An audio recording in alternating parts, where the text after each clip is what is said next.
আজকে তো পড়াও হলো না। কি ব্যাপার? আজকে আজকে ভার্সিটিতে গেলে না কেন? আজকে একটা বিশেষ কারণে ভার্সিটিতে যেতে পারি। কি বিশেষ কারণ?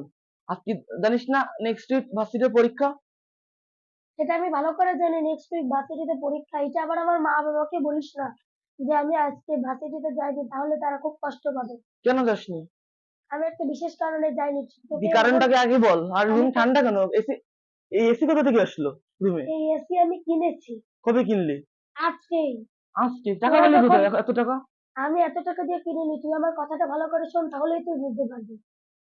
এত মানে কি, মানে এসি আসলোটা কোথা থেকে?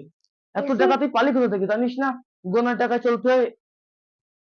এসি আসলে একটা বিশেষ স্থান থেকে, আমি তোমাকে বলছি। আজকে আমাদের ইউনিভার্সিটিতে তোরা যখন সবাই চলে যাস, ওই পাশের হল থেকে শাহির আর আরফান এই দুইজন ছুটতে ছুটতে আমাদের হলে আসে।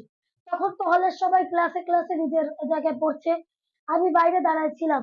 তখন দেখলাম ওরা ছুটতে ছুটতে এসে সবার নাম ডাকছে, কই তোরা কই তোরা, এরকম করছে। আমি যখন নিচে যেয়ে ওদের বললাম কি হয়েছে, ওরা বললো একটা বিশেষ অফার, টুংটাং কোম্পানি এসে নিয়ে এসেছে আমাদের ইউনিভার্সিটিতে। আমি কথাটা চুংচাং কোম্পানি? কিসের হ্যাঁ, চুংচাং কোম্পানি? আজকাল কত উপরে কত দামি ব্র্যান্ড আছে, তুই দামি চুংচাং ব্র্যান্ড কোম্পানি কিনতে নিলি কেন? গেলে তো আমাদের টাকা খরচ হবে, তাই আমি কথাটা তাই শোন। এখন এসি কেনার দরকারটা কি ছিল? শোন, আমাদের সামনে নেক্সট উইক পরীক্ষা। রাত্রেবেলা কি আমরা পড়তে পারি গরমে? আমাদের রাত্রেবেলা ঘুম এসে যায় পড়তে পড়তে। আমাদের এসি নিয়েছে, খুব ভালোই হয়েছে। তোকে আমি বলি, তারপরে চুংচাং কোম্পানি আমাদের এখানে আসলো, আমাকে পেলো সামনে। শাহিন আর আরফান বললো ওদের ওখান থেকে ওরা এসি একটা কিনেছে।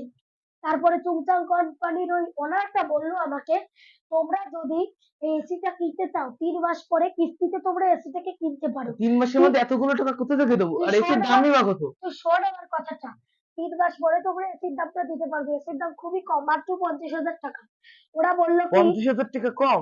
তোমরা এখন অ্যাডভান্স ১,০০০ টাকা দাও। আমি চুপচাপ কোম্পানির সাথে খুব দাম দর করে ১০০ টাকা দিলাম, এবং এই 100 টাকা? 100 হ্যাঁ, টাকা? ১০০ টাকা দিলাম এবং 100 টাকার এসি? 100 টাকার এসি 2 দিন পরে এসি আর থাকবে না। এসি ফ্যানের থেকে খারাপ হয়ে যাবে, না হিটার হয়ে যাবে না, রুম থাকবে না। না না না না, এই চুপচাপ কোম্পানির অনেক রিভিউ আছে, সেটা আমি ইউটিউবেও দেখেছি। তো শোন, ইউটিউবে তো আজকাল ভুয়া ভিডিও ছাড়া হয়। না না, এটা ওদের অফিসিয়াল চ্যানেল ছিল। শোন কি হয়েছে, তারপরে চুংচাং কোম্পানি আমাকে এসি থেকে ফিট করে দিল। চুংচাং কোম্পানি বললো ৩ মাস পরে যদি আমি টাকা না দিতে পারি, তাহলে এসি খুলে নিয়ে ওরা চলে যাবে। এখন মাসটা কিন্তু এখন কিন্তু চলছে এপ্রিল মাস। ৩ মাস পরে তুই ভেবে দেখ, গরম কিন্তু চলে যাবে। তাহলে আমাদের আর এসি লাগবে কেন? তখন ওরা তো যদি ওরা বলে আমাদের এসি রাখতে হবে, আমাদের টাকা ফেরত দিতে হবে, এরকম কোনো তো সাইনও ওরা করিসনি, বলবে না। করেছিস?